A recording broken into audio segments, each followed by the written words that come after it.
Hello.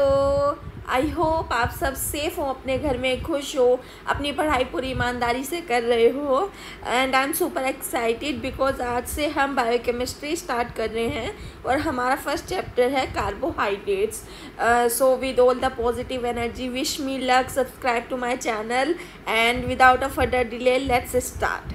सो जब भी हम वर्ड बोलते हैं कार्बोहाइड्रेट्स तो हमारे पास तीन चीज़ें हमें समझ आती हैं। Carbo means carbon, hydrogen and oxygen. तो क्या हम ये कह सकते हैं carbohydrates are formed of carbon plus hydrogen plus oxygen? हाँ जी, कह सकते हैं। ओके, क्या हम कार्बोहाइड्रेट्स को ये बोल सकते हैं these are hydrates of carbon? Let me write it down for you. Hydrates of carbon, हाँ जी कह सकते हैं। But there is a condition. Condition is एक पर्टिकुलर फॉर्मूला है which is C.H2O whole power n। Okay, अगर जो मतलब कार्बोहाइड्रेट्स इस पर्टिकुलर फॉर्मूला को फॉलो करते हैं, सेटिस्फाई करते हैं, उनको हम हाइड्रेट्स ऑफ कार्बन कह सकते हैं। बिल्कुल ठीक बात है, कोई दिक्कत नहीं है। But chemistry without exception is not possible. So here comes three condition. Number one condition in which carbohydrates इस इक्वेशन को फॉलो कर रहे हैं, सेटिस्फाई कर रहे हैं, परफेक्टली फाइन, ठीक है। Second condition is when some non carbohydrates compound, मतलब वो कंपाउंड जो कार्बोहाइड्रेट्स नहीं है, non carbohydrates compound satisfy this equation, वो इस इक्वेशन को फॉलो करें। So what are the examples? Examples हैं एसिटिक एसिड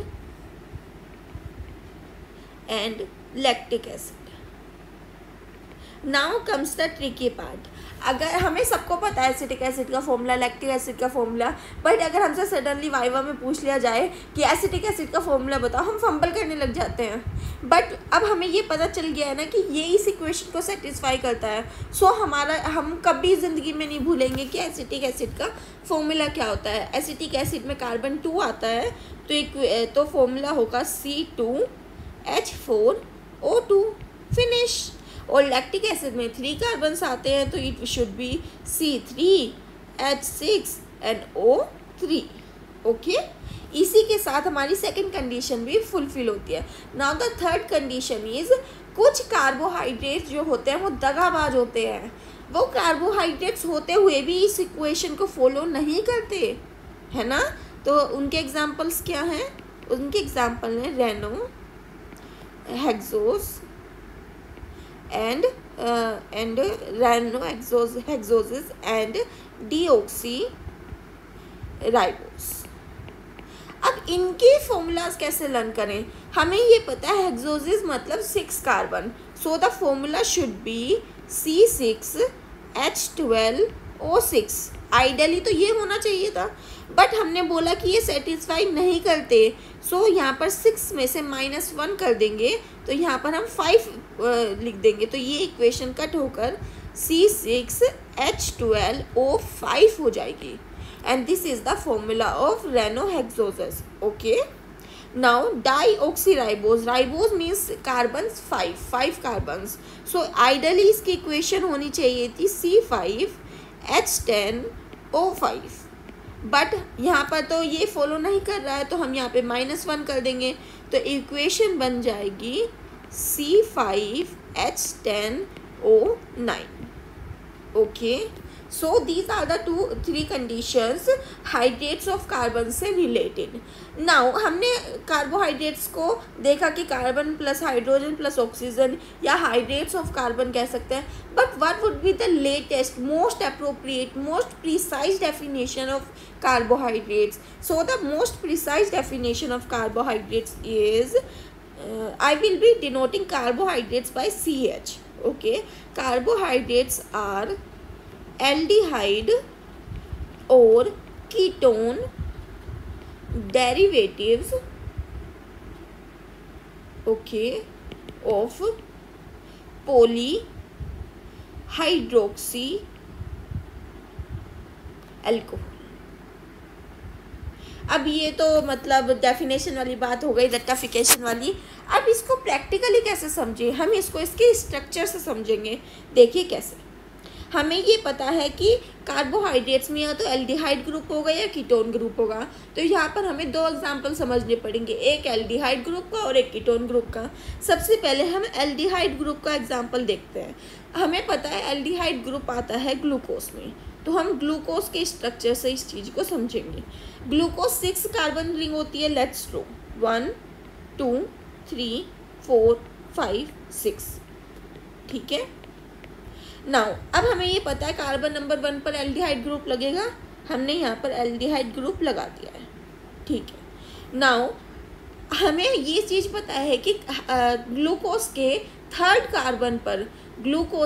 कार्बन पर इस साइड में OH लगता है, बाकी rest of the side opposite side में OH लगता है। Don't worry about the structures को हम 1 बाय 1 बहुत डिटेल में पढ़ने वाले हैं। This is just the overview, आपको ये डेफिनेशन समझाने के लिए।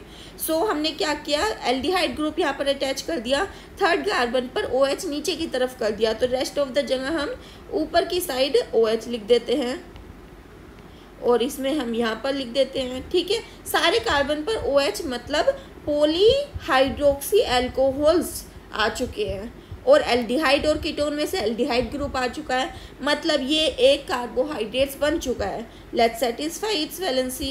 यहाँ पर H आएगा, H आएगा, H H H and H, and this is the structure of glucose. Okay. ठीक है। नाउ अब हम एग्जाम्पल देखते हैं कीटोन का। कीटोन डेरिवेटिव में क्या होता है, हमें पता है कीटोन डेरिवेटिव होता है, कीटोन ग्रुप होता है फ्रक्टोज में। सो अब हम फ्रक्टोज का स्ट्रक्चर देखेंगे। फ्रक्टोज भी 6 कार्बन चेन होता है, 1 2 3 4 5 6। अब हमें ये पता है कि कीटोन कभी भी फर्स्ट नंबर कार्बन पर नहीं लगता है, सेकंड नंबर कार्बन पर लगता है, तो हमने यहाँ पर कीटोन ग्रुप लगा दिया है।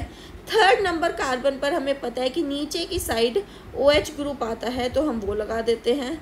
बाकी सब जगह वैलेंसी पूरी करते हैं। सबसे पहले तो OH लगा देते हैं, यहाँ पर OH आ जाएगा, यहाँ पर OH और यहाँ पर OH, मतलब polyhydroxy alcohol complete, ketone group complete. Now अब हम इसकी वैलेंसीज कंप्लीट करेंगे बाय पुटिंग हाइड्रोजन्स। देखिए ऑन डेट नोट ये स्ट्रक्चर बन गया किसका, फ्रक्टोज का। डोंट वरी, हम स्ट्रक्चर बहुत डिटेल में पढ़ने वाले हैं। अभी के लिए आपको ये डेफिनेशन अच्छे से समझ आनी चाहिए बस। ठीक है। Let's move on. अब हमने स्ट्रक्चर भी देख लिया, अब फंक्शन क्या है कार्बोहाइड्रेट्स का। हम सबको एक फंक्शन रटा हुआ है, that it is the main source of energy. Let's write it down, that carbohydrates is the main source of energy, और how much energy, 4 calories per gram। ठीक है। नाउ अगर carbohydrates are the main source of energy produce कर रहे हैं, तो क्या carbohydrates energy store भी कर रहे हैं, थिंक।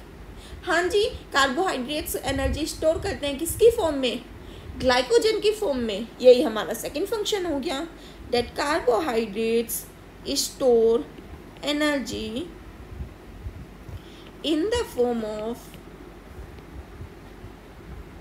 glycogen। ठीक है, कोई नई बात नहीं है इसमें। Now comes the third function. हमें ये पता है कि फैट्स और अमीनो एसिड जो हैं वो कॉम्प्लेक्स कंपाउंड हैं, वो किसी ना किसी बेसिक स्ट्रक्चर से बने होंगे। सो हम ये यहाँ पर कह सकते हैं carbohydrates are precursor। Let me write it down first. Carbohydrates are precursors of organic compounds, for example fats, amino acids। Okay, means carbohydrates act as a base, उसमें मॉडिफिकेशन होते हैं, ग्रुप्स ऐड होते हैं, उसमें स्ट्रक्चरल चेंजेस आते हैं और ये कॉम्प्लेक्स ऑर्गेनिक कंपाउंड्स फॉर्म हो जाते हैं। ठीक है। अब हमें ये भी पता है कि कार्बोहाइड्रेट्स में 2 फॉर्म्स होती हैं, कौन कौन सी बताइए।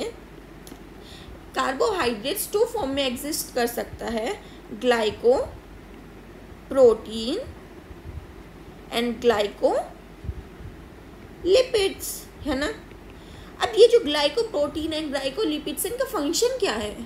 हमें सबको पता है कि ये जो है सेल के अंदर दो काम करते हैं। एक तो सेल मेम्ब्रेन के फॉर्मेशन में हेल्प करते हैं और सेल की फंक्शनिंग में भी हेल्प करते हैं, लाइक सेल की ग्रोथ में, मेटाबॉलिज्म में एंड सेल फंक्शनिंग। तो ये हमारा नेक्स्ट फंक्शन हो गया, ठीक है। अब हमें ये भी पता चल गया कि जो कार्बोहाइड्रेट्स हैं वो सेल के फंक्शन में इन्वॉल्व रहते हैं। नाउ अगर हमें स्पेसिफिकली बोलना हो कि कार्बोहाइड्रेट्स यहाँ पे है, यहाँ पे कार्बोहाइड्रेट्स प्रेजेंट है, तो यहाँ पर हम 2-3 चीज़ मेंशन कर सकते हैं। That carbohydrates are present in exoskeleton of insects and cell wall of micro organisms. These are some functions of the carbohydrates. आप 1-2 बार इसको पढ़ेंगे, आपको अच्छे से समझ आ जाएंगे। आप मतलब बहुत इजी चीज़ है, nothing to be cram, okay.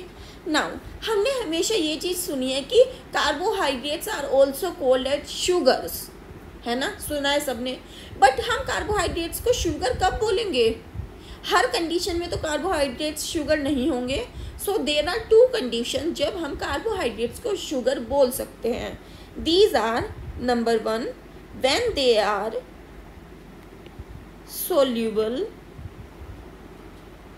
in water, and the second condition is when they are sweet in taste, ठीक है। ये 2 कंडीशन होंगी। ये जब कोई कार्बोहाइड्रेट्स ये दोनों कंडीशन सेटिस्फाई करेगा तो उसको हम शुगर्स की कैटेगरी में रख सकते हैं, ठीक है। Now the most easy question, मतलब आप पढ़ते ही बता सकते हो, carbohydrates are also known as saccharides. Okay, saccharides से पहले हम मोनो, डाई, ओलिगो, पॉलीसैकराइड्स ये सब क्लासिफिकेशन के टाइम पर लगा देते हैं। बट अगर हम जनरली देखें तो कार्बोहाइड्रेट्स को सैकराइड्स कहा जाता है, ठीक है। Now comes the most interesting part of the topic, classification. सबसे पहली चीज़, हम क्लासिफिकेशन किस बेस पे कर रहे हैं? हम क्लासिफिकेशन कर रहे हैं on the basis of number of carbon, okay. So number of carbon के बेसिस पर मेन तो 3 कैटेगरीज होती हैं। कौन कौन सी? मोनोसैकराइड्स, ठीक है, ओलिगोसैकराइड्स एंड पॉलीसैकराइड्स, ठीक है। Mono means 1, we all know this. Oligo means few and poly means many, ठीक है। Now let's study each one of them.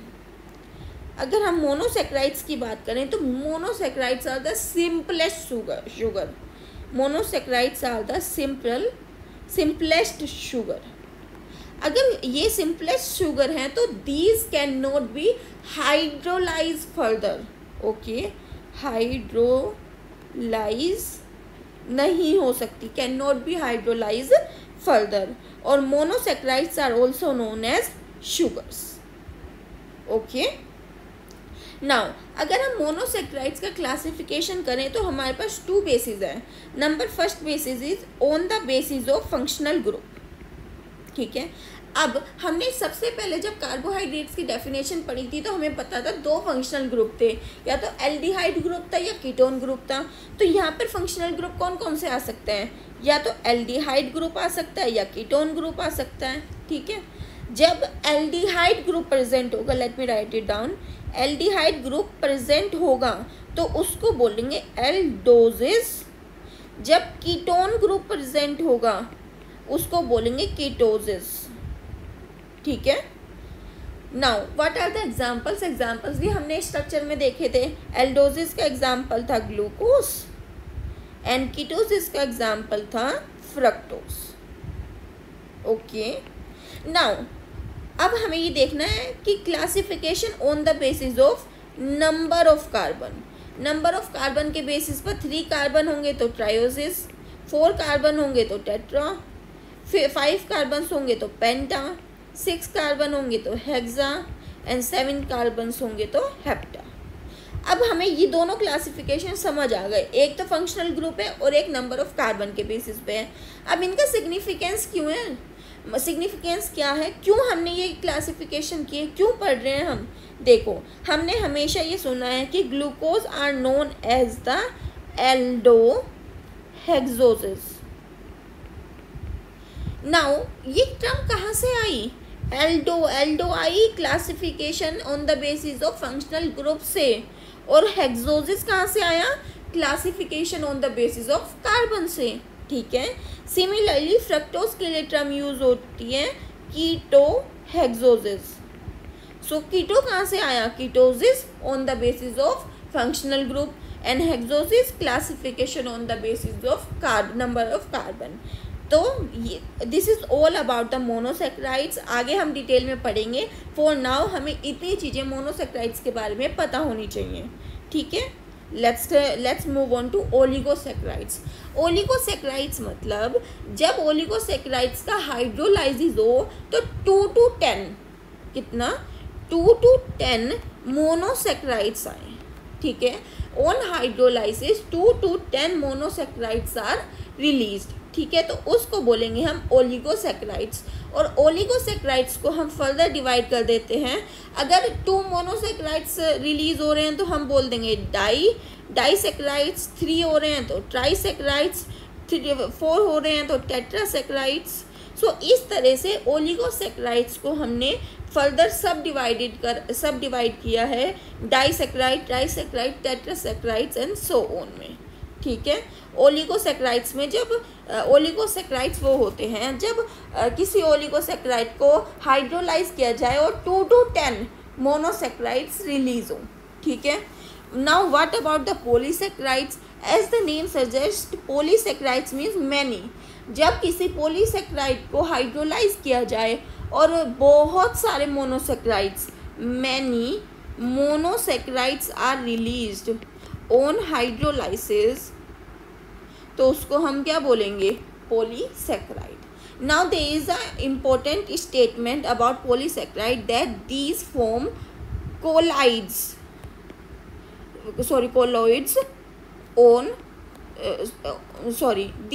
colloids on dissolving in water। But polysaccharide के केस में क्या होता है कि कोलॉइड्स बनते हैं when they dissolve in water, but monosaccharides और ओलिगोसेक्राइड्स के केस में ये नहीं होता है, they get dissolve in water, that's why these are known as sugars. अभी हमने ऊपर पढ़ा था ना, कार्बोहाइड्रेट्स को शुगर्स का बोलेंगे जब वो वाटर में डिसॉल्व हो जाते हैं। तो मोनोसेक्राइड्स एंड ओलिगोसेक्राइड्स वाटर में डिसॉल्व हो जाते हैं, इसलिए उन्हें शुगर्स बोलते हैं, सॉरी। बट जो पॉलीसेक्राइड्स हैं वो कोलॉइड्स बनाते हैं वाटर में डिसॉल्व होने के लिए, इसलिए पॉलीसेक्राइड्स को ग्लाइकन्स बोलते हैं। क्या बोलते हैं, ग्लाइकन्स बोलते हैं। ठीक है, now the next point about polysaccharides is that's all about the polysaccharide. Now there are 2 types of polysaccharide. These are homopolysaccharide and heteropolysaccharide. Okay, so this is the overview of the chapter carbohydrates. Let's see how it goes. I am super excited मतलब biochemistry पढ़ने के लिए. This is my first lecture. So that's all for this lecture. I am Akriti Jain signing out for this lecture. See you in another class with another lecture. Thank you.